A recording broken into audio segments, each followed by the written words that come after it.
1절부터 8절까지 한 절씩 교독하겠습니다. 누가 지혜자와 같으며 누가 사물의 이치를 아는 자이냐. 사람의 지혜는 그의 얼굴에 광채가 나게 하나니 그의 얼굴에 사나운 것이 변하느니라.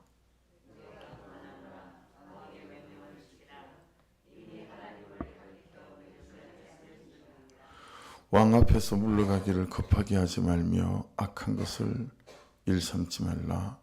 왕은 자기가 하고자 하는 것을 다 행함이니라.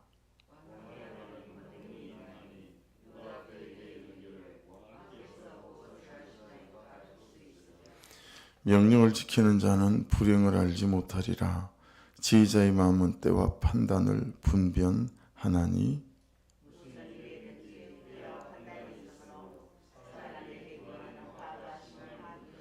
사람이 장래의 일을 알지 못하나니 장래의 일을 가르칠 자가 누구이랴.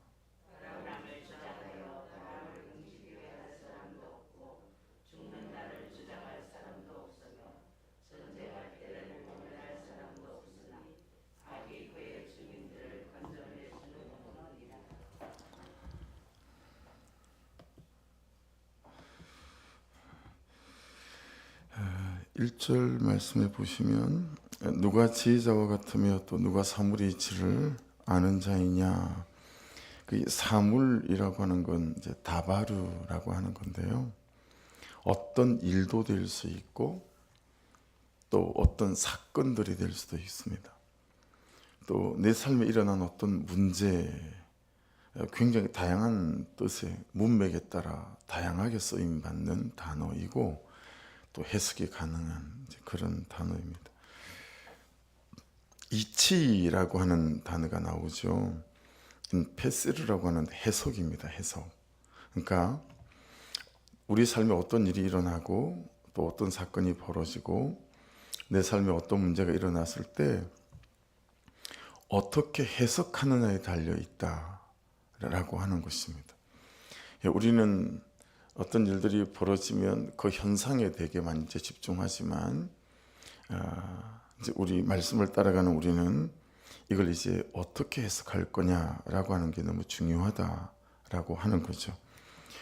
내 인생에 일어나는 어떤 사건 속에 하나님을 넣고 해석하는 것과 하나님 없이 해석하는 것은 전혀 다른 차이를 만들어내죠. 그러니까 구속사 안에서 해석하는 것과 구속사 없이 해석하는 것은 전혀 다른 인생을 만들어낼 수 있고 그 사건의 의미가 전혀 달라질 수 있지 않겠어요? 예를 들면 구속사가 없는 요셉의 13년은 배신 당했죠. 형제들로부터 노예생활 고난당했죠. 그리고 또 감옥에 갇히는 또 그런 일들도 있었죠. 해석이 안 되는 거예요. 이건 맨날 고난밖에 없고 배신밖에 없고 내 인생은 왜 이런가. 여러분, 우리가 만일에 요셉이라고 생각한다면 충분히 그럴 수 있잖아요. 그래서 참 전도하면서 여러 사람들을 만나보면 상처 없는 사람이 없고, 그렇죠? 눈물 없는 사람이 없고. 근데 어떤 차이가 있냐면 어떤 사람은 그 사건에 대해서 하나님 넣고 말하는 사람과 하나님 빼고 말하는 사람이 해석이 전혀 달라지죠. 요셉의 인생에 하나님을 넣고 구속사 안에서 해석을 하면 어떻게 되죠?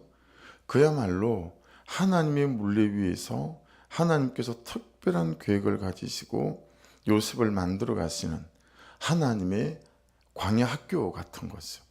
그 학교가 13년의 학교가 없었다면 요셉이 30살에 국무총리가 되어서 하나님의 일을 감당할 수 있는 사람으로 세워졌을까라고 하는 거죠. 우리가 초등학교 6년, 중학교 3년, 그리고 또 고등학교 3년이면 12년이잖아요. 그러니까 고등학교 졸업해 대학교 1학년까지는 그 학교에서 하나님의 학교에서 요셉이 배운 거죠. 이 해석은 어떨 때 가능한 거죠? 하나님 넣고 구속사 안에서 해석할 때 가능해지는 거죠. 그러니까 해서 인생의 의미를 어떻게 해석할 거냐 라고 하는 게 우리한테는 항상 너무 중요하다라고 하는 것입니다.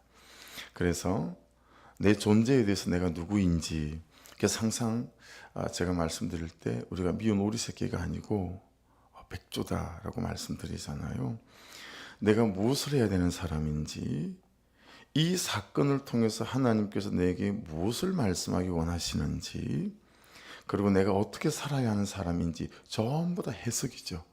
삶에 일어나는 모든 사건들을 통해서 내가 어떻게 해석할 거냐. 그래서 우리가 너무 잘 아는 구약 성경 39권, 신약 성경 27권, 이 모든 말씀을 한 구절의 말씀으로 딱 요약한다면 어떤 말씀일까? 한 권으로 한다면 레위기를 칩니다. 그래서 다른 성경을 다 없이 하고 한 권만 남긴다면 레위기다라고 말하지만, 한 절로 말할 때는 요한복음 3장 16절이거든요. 하나님이 세상을 이처럼 사랑하사, 근데 이처럼에다가 또 그 앞에 하나님이 세상을 에다 나를 넣는 거죠. 하나님이 나를 이처럼 사랑하사 독생자를 주셨으니 이는 그를 믿는 자마다 멸망하지 않고 영생을 얻게 하려 하심이라. 이 구속사 안에서 내 삶의 사건들을 보고 이 삶의 사건들을 해석해 나가게 되어지게 될 때 이제 전혀 다른 우리의 삶이 시작된다라고 하는 거죠. 그래서 사람의 지혜는 그의 얼굴에 광채가 나게 하나니 그의 얼굴에 사나운 곳이 변하느니라. 그 앞에 나오는 지혜자가 학함인데요. 하나님의 말씀을 통해서 나를 향하신 하나님의 계획을 만나고 그 말씀에 순종하는 사람이 지혜자라고 볼 수 있어요. 다시 한번 말씀드릴게요. 하나님의 말씀을 통해서 나를 향하신 하나님의 계획을 매일 만나는 거예요. 그리고 그 말씀에 순종하는 사람, 이게 이제 지혜자이니까 마가복음 1장 35절에서 예수님이 그렇게 사셨죠. 새벽 미명에 항상 하나님 앞에 서셨잖아요. 네, 이게 이제 지혜자다라고 하는 거죠. 근데 그런 사람은 어떻게 해요? 얼굴에 광채가 난다는 거예요. 여러분, 이렇게 여러분 이해하시면 될 것 같아요. 보디발의 집에 요셉이 노예로 붙잡혀 왔잖아요. 근데 이 보디발의 집에서 요셉이 노예처럼 살지 않는 거죠. 보디발의 집에서 노예인데 보디발의 아들처럼 사는 거예요. 그러니까 이 얼굴에 항상 광채가 있고 기쁨이 있고 감격이 있는 거예요. 분명히 현실은 노예인데 현실은 노예로 살지 않고 보디발의 아들처럼 사는 거죠. 우리로 가져와서 적용해 보시면 여러분, 노예처럼 살아가는 사람들이 있어요. 직장에서도 그리고 가정에서도 항상 얼굴에 그냥 광채가 있을 리가 없죠. 노예처럼 사니까요. 근데 누가 봐도 그 현실이 참 만만하지가 않아요. 어떻게 살지? 어떻게 버텨내지? 싶은데 항상 그 사람은 나보다 훨씬 밝은 것 같고 뭔가 알 수 없는 얼굴에 또 그의 삶의 포스가, 은혜로움이 있다라고 하는 거죠. 그래서 제가 이 말씀을 묵상을 하다가 항상 그 생각을 했었어요. 보디발의 친구가 보디발 집에 놀러 오면 이 보디발의 친구가 요셉이 보디발의 아들인지 보디발의 아들이 보디발의 아들인지 항상 헷갈렸겠다. 그래서 이 보디발 친구가 보디발한테 물어보는 거죠. 야, 나는 항상 니네 집에 놀러 오면 헷갈린다. 뭐가 헷갈리냐? 야, 쟤가 네 아들인지 쟤가 네 아들인지 헷갈린다. 야, 이 사람아, 옷을 입고 있고 일하는 것만 봐도 쟤가 노예 요셉이고 쟤가 내 아들이지. 야, 그런데 자네도 보다시피 어떻게 노예가 저렇게 자네 아들처럼 저렇게 일을 하고 저렇게 얼굴이 좋고 저렇게 웃으면서 사는지 난 도무지 납득이 안 된다. 이런 말을 보디발의 친구들이 보디발이 할 수 있었겠다라고 하는 거죠. 그러니 여러분, 해석을 어떻게 하느냐에 따라서 너무 다른 차이를 만들어내는 거죠. 현실과 상황에 종로로 타는 사람이 아니라 현실과 상황을 종로로 시키는 사람, 이게 요셉이었죠. 그러니까 저하고 여러분도 현실과 상황의 종로로 타는 사람이 아니라 현실과 상황을 종로로 시키는 사람으로 세워져가는 지혜자가 될 수 있기를 주의 이름으로 축복합니다. 그게 은혜죠. 그러니까 여러분, 이게 어떻게 가능합니까? 그렇죠? 수업이 끝날 때마다 선생님이 교실 문을 나가시면서 제자들에게 항상 하시는 마지막 말씀이, 뒤도 쳐다보지 않아요. 저 문을 열고 나가면서 그냥 하는 말이 하나님을 만나야 된다. 그러고 지나가는 거예요.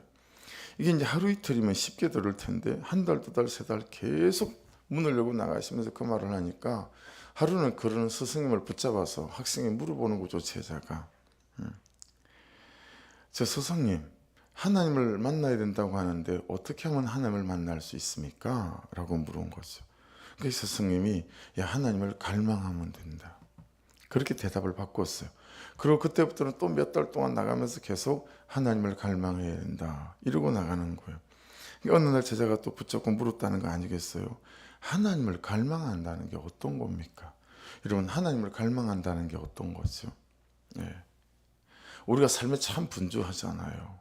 각자 역할과 일들이 있잖아요. 근데 하나님을 갈망한다는 게 어떤 걸까? 그러니까 그 제자를 데리고 이 스승님이 바닷가로 갔대잖아요. 가슴 깊이나 들어오게끔 제자를 앞장세우고 들어가다가 갑자기 뒤에서 죽일 듯이 목을 가로채서 이렇게 목을 막 짓누르고 물속에다 쳐박아 버리는 거예요. 아무리 애를 쓰고 몸부림을 해도 스승님이 제자를 물속에서 꺼내줄 마음이 전혀 없다. 물속에서 그 생각이 든 거예요. 그리고 드디어 힘이 풀렸어요. 이제는 그냥 바닷물을 꿀꺽꿀꺽 마셔요. 야, 이렇게 내가 죽는구나.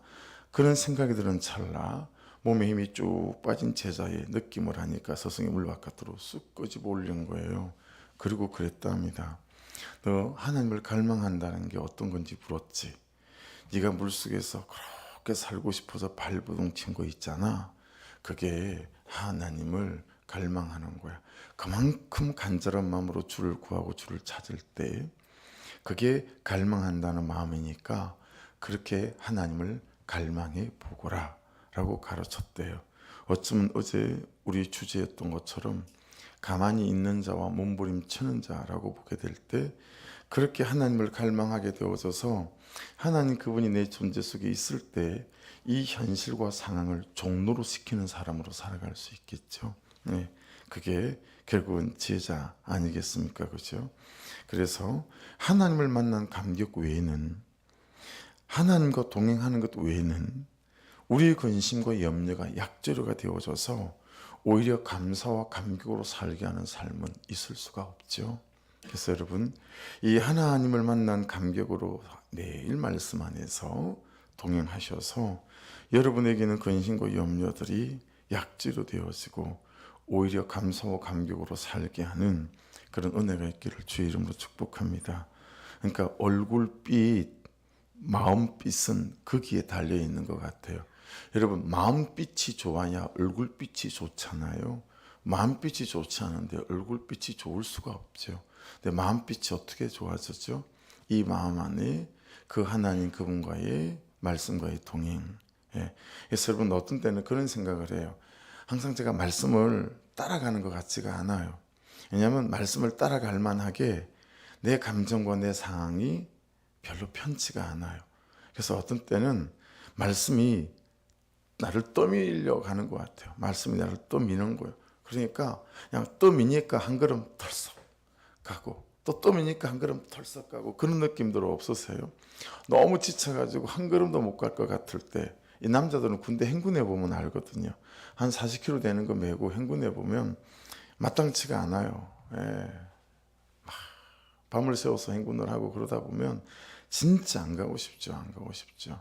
근데 막 어쩔 수 없이 한 걸음을 떼어놓는 거예요. 그래야 도착을 하니까. 어떤 때는 말씀이 떠미는 것처럼 어쩔 수 없이 그냥 떠밀려 가는 것처럼 그럴 때도 있긴 합니다만은, 여러분, 그 말씀에 떠밀려 가고 또 말씀과 동행하는 삶이 되어지게 될 때 그때 우리의 마음빛이 달라지고 얼굴빛이 달라져서, 그래서 결국은 하나님이 있는가 없는가, 또 하나님하고 사는가 아니면 나 혼자 나만 사는가, 여기에서 이제 얼굴빛도 달라지고 삶의 해석도 달라지겠거니 우리가 말씀 안에서 깨닫게 되었습니다.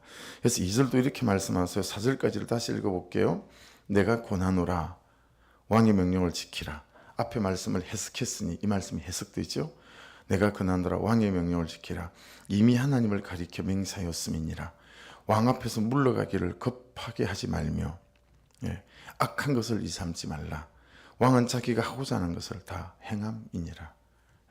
왕의 말은 권능이 있나니 누가 그에게 이르기를 왕께서 무엇을 하시나이까 할 수 있으랴. 약간 말씀이 엇박질른다 이런 느낌도 없지 않아 좀 그런 어감이 있죠. 2절, 3절, 4절은 다 누가 등장하죠? 왕이 등장합니다. 그렇죠? 2절에도 3절에도 4절에도. 이 왕은 멜레크라고 하는 단어로 쓰는데 하나님일 수도 있고요. 하나님이 세우신 사람들일 수도 있고요. 또 하나님이 세우신 그 어떤 삶의 상황이나 내 삶의 자리일 수도 있어요. 저는 그렇게 해석이 되어서요. 그러니까 여러분 2절을 다시 보실래요? 2절을 뒤에서부터 한번 읽어보십시다. 하나님을 가리켜 맹세하였음이니라. 야, 너가 하나님을 가리켜 맹세했으니까 왕의 명령을 지켜야 한다. 이렇게 말씀이 해석될 수 있죠. 보세요. 우리는 내가 불편하면 나를 낳아준 부모도 바꾸려고 하는 악한 자들이죠. 여러분 아마도요. 부모를 갈아치울 수 있으면 여러분 내가 낳아준 부모를 갈아치우려고 하는 자식들이 세상에는 넘칠걸요. 그러니까 농담처럼 얘기했지만 우리 아들이 야, 넌 비전이 뭐냐? 넌 꿈이 뭐냐? 그렇게 우리 아들한테 중학생 때인가 고등학교 1학년 때인가 물었더니 자기 꿈은 재벌 총수의 아들이 되는 게 자기 꿈이래요. 근데 아빠가 목사를 하고 있으니 아예 애시당초 자기 꿈은 틀렸다는 거예요. 그래서 제가 야 그럼 좀 바꾸자. 내 꿈을 재벌 총수 아버지로 좀 바꾸자. 이게 이제 농담처럼 또 제가 그렇게 얘기를 했죠. 여러분 많은 자식들이 부모가 마음에 들지 않죠. 근데 부모라고 또 자식들이 다 마음에 듭니까? 내가 낳은 자식도 내가 나를 낳아준 부모도 여러분 우리가 바꿀 수 있다면 내가 불편하면 그냥 바꾸고 싶어 하는 게 우리 악한 자들이다라는 거죠. 하나님의 섭리도 없는 거예요. 그러니까 내 인생에 하나님의 섭리로 이 사람을 만났다. 하나님의 섭리로 내가 이 일을 하고 있다. 하나님의 섭리로 내가 이 직장 속에 있다. 이런 거 없는 거예요.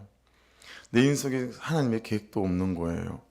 하나님의 선택도 다 빼고 생각하는 거예요. 그러니 이런 말이죠. 구원만 나를 향하신 하나님의 사랑만 내 인생에 넣지 말고 시댁도 내 인생의 계획에 넣어야 돼요. 그것도 하나님의 섭리와 계획 안에 있는 거예요.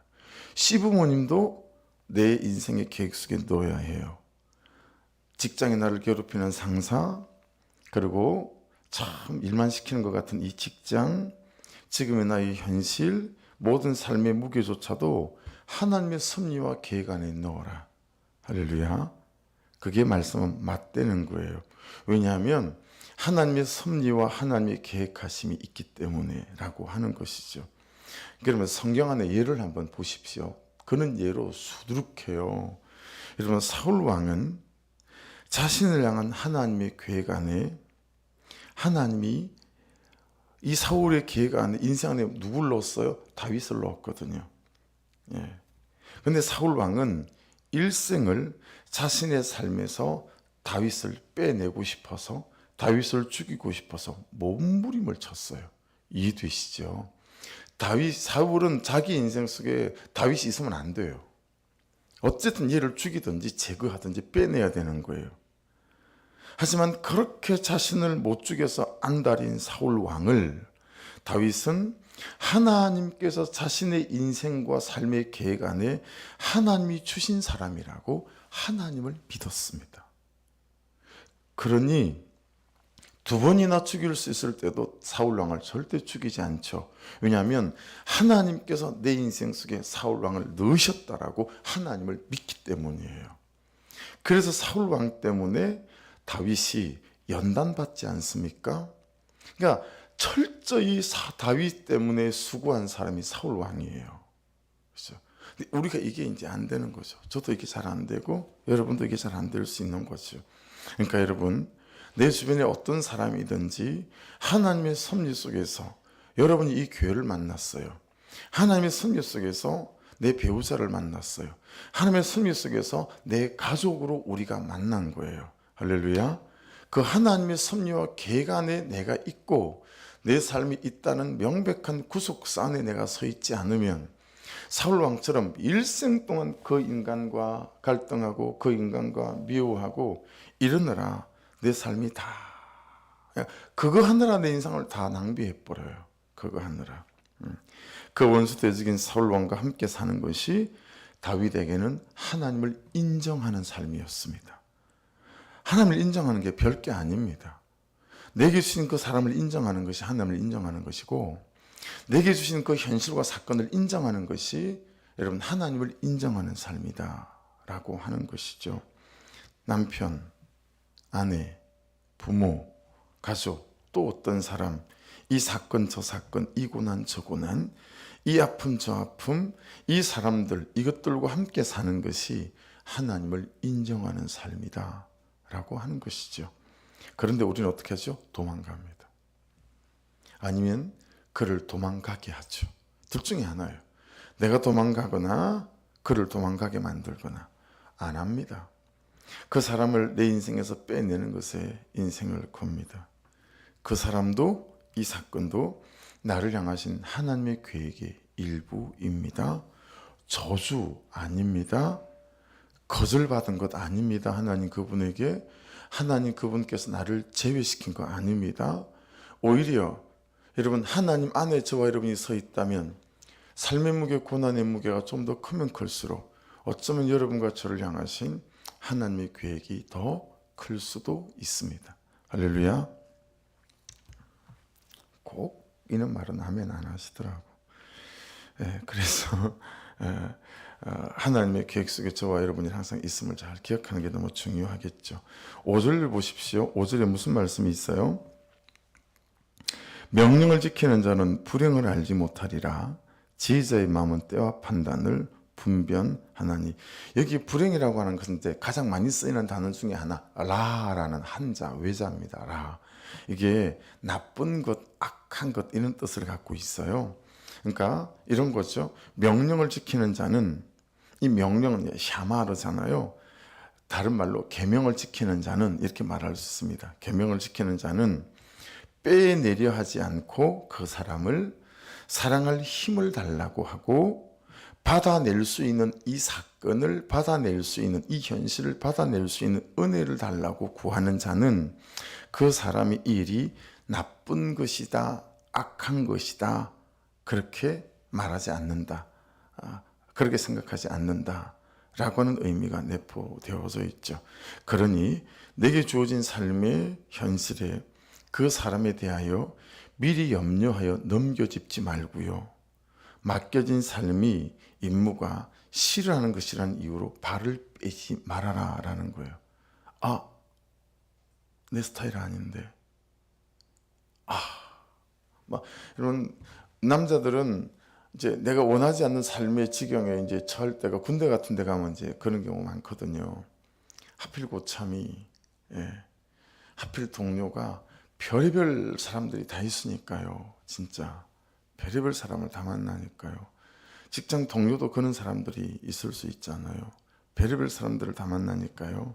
자, 그런데 내게 주어진 삶의 현실에 그 사람에 대하여 미리 염려하여 넘겨짚지 말고, 왜냐하면 저와 여러분이 하나님을 믿는 하나님의 섭리 속에 있는 백성이니까 내 맡겨진 삶을 미리 염려하거나 근심하지 말고 그냥 이건 아니다 싶어서 미리 그냥 발을 쑥 빼는 삶을 살지 말아라. 너의 삶이기 이전에 왕이 너에게 허락하신 삶이다. 하나님이 너에게 허락하신 삶이다 라고 하는 거죠. 이게 우리의 믿음이에요. 그 지경에 딱 차고 보니까 죽기보다 싫은 거예요. 이 사람과 함께 이 현실과 함께 서 있다라고 하는 것이. 그런데 우리가 하나님을 믿는 하나님의 자녀라면 하나님께서 나를 아시고 나에게 허락한 삶이다라고 하는 것이 우리의 먼저 된 생각이어야 된다라고 하는 거죠. 그래서 여러분 지금 여러분이 하고 있는 일은 왕의 일을 하고 있는 것입니다. 할렐루야. 왕의 일을 하고 있는 것일 수 있고요. 왕의 뜻을 섬기고 있는 것일 수 있다라는 것이고, 그래서 말씀이 묻는 거예요. 야, 너는 언제쯤이면 결정권을 하나님에게 넘겨줄 수 있겠니? 라는 거죠. 여러분 어떠세요? 여러분은 정말 여러분의 인생의 결정권을 하나님께 넘겨준 사람이세요? 아니면 여전히 내가 내 인생의 결정권을 가지고 있는 사람이세요? 뭘 보면 알 수 있어요? 내 옆에 주신 사람들을 맨날 불평하는 사람은 아직 결정권을 하나님께 넘겨준 사람이 아니라고 할 수 있어요. 내 주어진 삶에 항상 불평이고 원망이고, 그냥 발로 걷어 차버리고 싶고, 이 현실을, 그런 사람은 아직 하나님 그분에게 내 결정권을 넘겨주지 않은 사람이라고 할 수 있어요. 그래서 우리가 자꾸 기복이 되는 거예요. 야, 이건 싫어. 이건 아니야. 어쨌든 이건 걷어 차버려야 돼. 이거 빨리 걷어차고 다른 게 와야 돼. 좋은 게, 내가 생각하는 좋은 게. 이건 여러분 하나님 그분에게 내 인생의 결정권을 넘겨준 게 아니에요. 이 사건이 와도, 이 고난이 와도 그 안에서 내 삶을 돌아보는 거죠. 죄를 깨달으라고 주신 것인지, 내 성품과 인격을 하나님께서 사람 그릇을 만들어 가서 이 사람 그릇 속에 영혼을 담으시려고 하나님 이 사건을 주셨나 보다 라고 아멘 하고 그 사건들을 감당해내 가는 거, 이게 여러분 하나님에게 내 인생의 통치권, 결정권을 넘겨준 삶이다 라고 하는 건데, 일생에 이게 우리가 안 되는 거예요. 일생에 이게 안 되는 거예요. 여러분 모든 일에는 알맞은 때가 있는데, 알맞은 방법이 있는데, 말씀이 그 뜻이에요. 우리는 불행히도 그것을 빠를 때가 많거나 늦을 때가 많거나 놓칠 때가 많다. 하나님의 뜻과 섭리 안에서 하는 게 아니라 내가 그냥 빨리, 아니면 늦게, 아니면 그냥 놓칠 때가 많다. 왜 그럴까요? 내가 결정권을 쥐고 있기 때문이다라는 거예요. 내가 결정권을 쥐고 있지 않고 말씀에게 내 결정권을 넘겨주면 그냥 말씀이 말씀하실 때 내가 할 때가 내 인생의 가장 좋은 때라는 것이죠. 근데 우리는 내 감정이 동의되지 않을 때까지는, 동의될 때까지는 아무리 말씀하셔도 순종하지 않는 거죠. 그러면 이제 때를 놓치는 거죠. 그런데 때를 놓치고 나면 이제 우리가 후회하는 거죠. 그러니까 여러분, 말씀이 말씀하시는 때가 내 인생의 가장 좋은 때인 줄로 믿습니다. 그러니까 여러분, 가만히 있는 자 몸부림치는 자, 이런 걸 그냥 주일이니까 말씀을 전하겠거니, 그게 아니라 저 말씀이 내게 말씀할 때 턱턱 걸리는 게 있다면 계속 우리가 그냥 자식을 그냥 두고 보고 있잖아요. 다 어쩔 수 없어 라고 생각하며. 근데 여러분, 이게 제가 은혜가 있을 때 말씀을 잘 해석이 되어져서 풀어서 말씀을 선포하고 나면 제가 진짜 괴로워요. 왜냐하면 말씀은 그렇게 선포했는데 제 주제가 말씀을 따라갈 만한 준비가 안 돼 있는 거예요. 이해되세요? 어제 말씀 전한 것 중에 제 말씀으로 제가 받았던 말씀은 뭐냐면, 혈기 내는 거 아무것도 하지 않는 것이다. 그랬잖아요. 그렇죠? 막 짜증 부리는 거 아무것도 하지 않는 것이다. 근데 자녀들을 키우다 보면 화내고 짜증 낼 일이 너무 많은 거예요. 그러니까 그러고 나면 제가 이 말씀에 그대로 적용이 되는 거예요.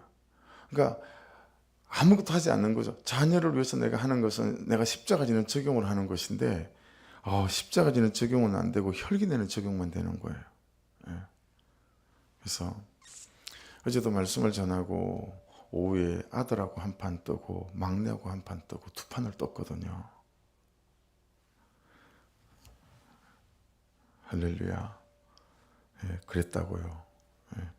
그래서 참 말씀을 전해놓고도 그 말씀을 따라가지 못하는 나의 삶을 바라보면서 참 한계를 느낄 때가 많이 있어서, 오늘 말씀대로 말씀이 말씀할 때 그냥 가장 좋은 때이구나 생각하고 결정권을 하나님께 넘겨드리고 어찌하든 순종해 갈 수 있는 그 은혜를 구하는 사람으로 제가 살아야 되겠다. 그걸 또 다시 깨닫게 되어집니다. 8절 말씀을 읽고 기도하십시다. 바람을 주장하여 바람을 움직이게 할 사람도 없고 죽는 날을 주장할 사람도 없으며 전쟁할 때를 모면할 사람도 없으니 악이 그의 주민들을 건져낼 수는 없느니라. 여러분, 이 8절 말씀을 잘 보시면 결국은 이 말이죠. 너의 한계를 인정해라 라는 것입니다. 그렇죠? 그리고 하나님의 하나님 되심을 인정해라 라고 하는 것입니다. 여러분, 제가 이 말씀 앞에서 내 한계를 인정하는 거죠. 예. 그리고 말씀의 때를 가장 좋은 때라고 믿고 그냥 그때 말씀이 말씀하시는 그때 순종해내지 못하는 내 모습을 보는 거죠. 그러니 네 한계를 인정하면 어떻게 되죠? 하나님 그분의 은혜를 구할 수밖에 없잖아요. 그렇죠? 그래서 8절 말씀은 그런 거예요. 누구도 바람을 상자에 가두을 수도 없고 제어할 수도 없다. 그런 사람이 누가 있겠어요? 그죠? 누구도 죽을 날을 정할 수도 없다. 그렇잖아요. 누구도 당장의 인생의 전투를 중단시킬 수 없다. 우리 인생의 영적 전쟁도 많고 사람하고 하는 전쟁도 많고 감정 싸움도 많이 하고 제일 많이 하는 싸움이 뭐죠? 관계 싸움. 그렇죠? 직장에 가도 관계 싸움이 있고 부부 사이에도 관계 싸움이 있고 목장 안에도 관계 싸움이 있을 수 있고요. 예. 어제는 한 목사님한테 전화를 받았는데 전사님하고 고1 학생하고 싸워가지고요. 전사님이 그 학생 막 도서관에 공부하고 있는 데 가가지고 학생 막 멱살을 붙잡아가지고 막 쭉 흔들어가지고 상처가 나고 학생은 경찰을 부르고 야, 참 어떻게 해야 되겠냐고 전화가 온 거예요. 목사님 어떻게 해야 되겠냐고 이걸. 별 싸움이 다 있죠. 예. 근데 누구도 당장에 그 전투와 그 전쟁을 중단시킬 수 없다. 누가 중단시킬 수 있어요? 하나님 그분께서 우리에게 은혜를 부으셔서 그 말씀 앞에 순종하는 내가 십자가 지는 적용을 할 때만 이 전쟁이 중단될 수 있겠죠. 예. 그렇죠. 누구도 악을 이제 앞에 말씀 해석한 거와 연결시키면 누구도 악을 내 판단이나 내 결정이라고 할 수 있겠죠. 누구도 악을 통해 구원받을 수 없다. 여러분, 내 판단이나 내 결정을 통해서 구원받을 수 없고 구원시킬 수도 없어요. 이 문제에서 구원될 수도 없어요. 우리가 여러분에게 어떤 지금 고민과 염려가 있을 수 있잖아요. 거기서 노인받는 게 구원이라고 본다면 여러분에게 어떤 삶의 문제가 있을 수 있고 현실적인 어떤 어려움이 있을 수 있잖아요. 거기서 이 문제가 해결되는 게 구원이라고 본다면 누구도 내 판단과 내 결정으로 구원받을 수 없다라는 거예요. 그러니 여러분, 이 새벽에도 건강의 문제이든 재정의 문제이든 어떤 것이든 관계없이 하나님 그분의 말씀의 뜻 안에 그 타이밍 속에 서 있을 때 구원받을 수 있음을 믿고 늦지도 않은 인생 되시고 빠르지도 않은 인생 되시고 그냥 말씀이 말씀하시는 그때 여러분의 삶이 아름답게 세워져 가는 그런 은혜 때를 경험하고 살 수 있기를 주의 이름으로 축복합니다. 기도하겠습니다. 수요일 날 어머님들 저랑 소래포구 가려고 합니다. 수요일 날 그러니까 약속들 좀 비워놓으십시오. 여기서 10시쯤 출발해서 그럼 11시쯤 도착해요. 그러면 점심 식사 거기서 대하구이로 좀 하시고 소래포구에서 옛날 완전 어촌 시장 같으니까요.